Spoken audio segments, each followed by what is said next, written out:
السلام عليكم ورحمة الله. عاملين ايه يا حبايب قلبي؟ وحشوني كتير. يلا دي كوباية سكر، كوباية لبن، فانيليا، وربع كوباية سمنة. خليكم فاكرين المقادير عشان ما ننساهاش. هنعمل النهارده البسبوسة عشان عيد ميلاد انا وابراهيم مع بعضنا في يوم 1/11. هاي مفيش كل سنة وانتم طيبة يا ام سما انت وابراهيم.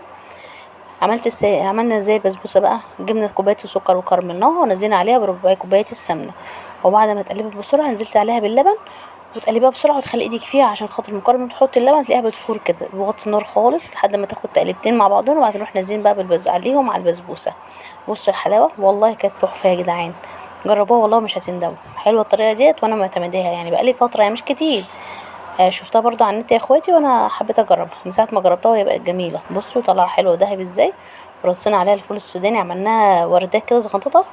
وبقى لفة الجلاش عندي، جبت لفتين جلاش وقلت يلا بقى بعزق يا بت. جبت لفة الجلاش وبايد واحدة. شايفين الحركات والتكات؟ بايد واحدة، وانا بصور بايد وبعمل بايد عشان تعرفوا بس اللي اختكم شطورة وشاطرة كده. حطيت الجلاش، انا بحط على طول الجلاش وبقطعه واروح جايبه من السمنة واروح مسيحاها واروح نازلة بيها على طول. بصوا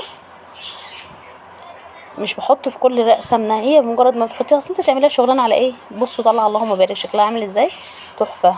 طبعا الشربات بتاعها يكون سخن على طول. اول ما خرجت تروح تسقيها بالشربات.